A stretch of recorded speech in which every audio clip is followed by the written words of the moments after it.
The difficulty of the priesthood. If it is true that those who are entrusted with civic government subvert their cities and ruin them as well, and ruin themselves as well, unless they are wise and very watchful, what about the man whose task is to adorn the bride of Christ? How much strength in himself and from above do you think he needs to avoid complete failure? No one loved Christ more than Paul. No one showed more earnestness than he. No one was endowed with more grace. Yet for all that he went in fear and trembling for his authority and those who were under it. He says, I fear lest as the serpent beguiled Eve, so your thoughts should be corrupted from the simplicity which is toward Christ. And again, I was with you in fear and in much trembling.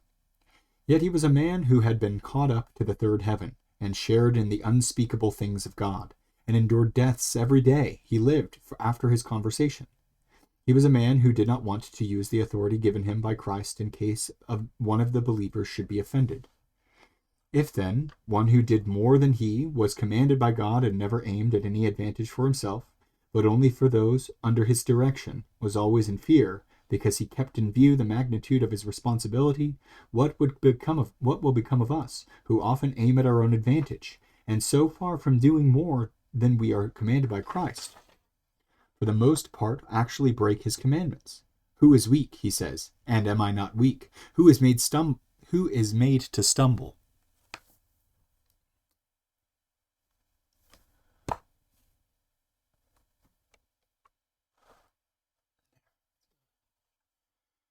is made to stumble, and I burn not?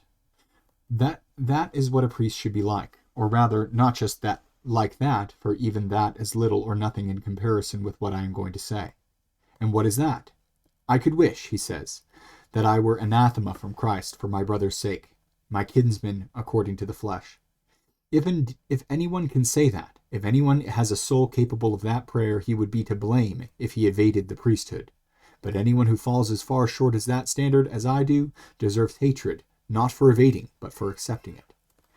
If it were a question of choosing someone for a generalship, and those responsible for conferring the honor dragged forward a coppersmith or a cobbler or some other workman of that sort, and tried to put him in charge of an army, I should not congratulate the poor man for not running off and doing all that he could to avoid pitching himself into inevitable disaster.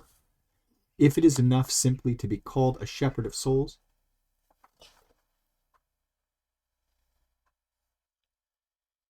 and to undertake the work anyhow without risk, blame me for vainglory if you like.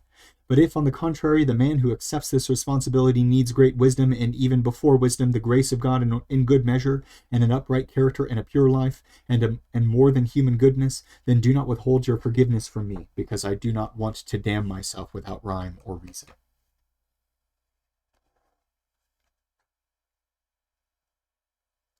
Suppose someone brought a merchant ship of great tonnage, fully equipped with rowers and loaded with valuable freight, and sat me at the rudder and told me to cross the Aegean or the Tyrrhenian Sea. I should jump off at his first words. And if anybody asked me why, I should say, to save sinking the ship. When it is only money that is at stake, and the risk is at most of bodily death, no one will blame a man for looking well ahead. But where the fate of the shipwrecked is to fall, not into the sea, but into the abyss of fire, and what awaits them is not the death which separates soul from body, but the death which consigns both together to eternal punishment, will you be angry with me and hate me for not throwing myself headlong into such a calamity? I beg and beseech you not to. I know how weak and puny my own soul is. I know the importance of that ministry and the great difficulty of it. More billows toss the priest's soul than the gales which trouble the sea. First of all, there is the dreadful rock of vainglory, more dangerous than the Siren's rock, of which the poets have marvelous tales to tell. Many have had the strength to sail past this rock and escape unscathed, but to me it is so dangerous that even now, when no necessity is driving me toward its cleft, I cannot keep myself untainted by the terrible thing. If anyone entrusted this charge to me, he would be as good as binding my hands behind my back and delivering me from to the wild beasts that inhabit the rock, to savage me every day. And what are those beasts? Anger, dejection, envy, strife, slanders, accusations, lying, hypocrisy, intrigue, imprecations against those who have done no harm, delight at disgraceful behavior in fellow priests, sorrow at their success, love of praise, greed for preferment, which more than anything else hurls the human soul to destruction. Teaching meant to please, slavish wheedling, ignoble flattery, contempt for the poor, fawning on the rich, absurd honors and harmful favors which endanger giver and receiver alike, servile fear fit only for the meanest of slaves, restraint of plain speaking, much pretended and no real humility, failure to scrutinize and rebuke, or more likely doing so beyond reason with the humble, while no one dares so much as to open his lips against those who wield power. All these wild beasts and more are bred upon that rock, and people who are once seized by them cannot help but being dragged into the kind of servitude which makes them do over and over again, even to please women, things that are too bad to mention. The divine law excluded women from this ministry, but they forcibly push themselves in, and since they can do nothing personally, they do everything by proxy. They have got such power that they appoint and dismiss priests at will. Topsy-turvy. You can see the truth of the proverb borne out. The followers lead their leaders.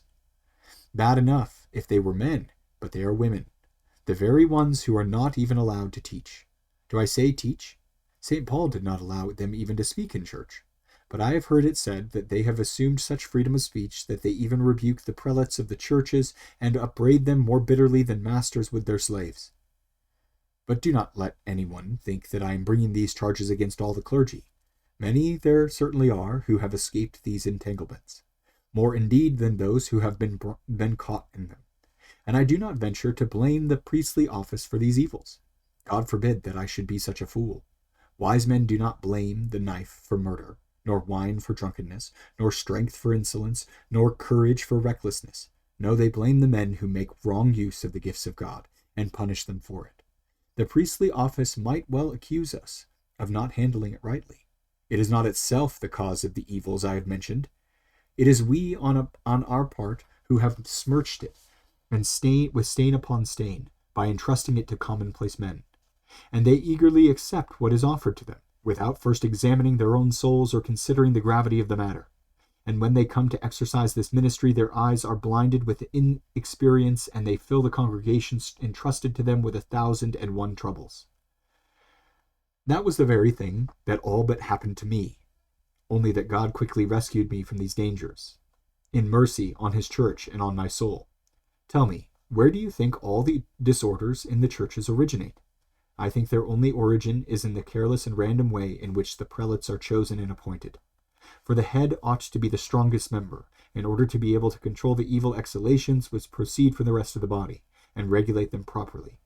But when it happens to be weak in itself, it cannot ward off those infectious attacks, becomes weaker than it naturally is, and destroys the rest of the body along with itself. To prevent this happening in the present instance, God has kept me safely in the category of feet, where I originally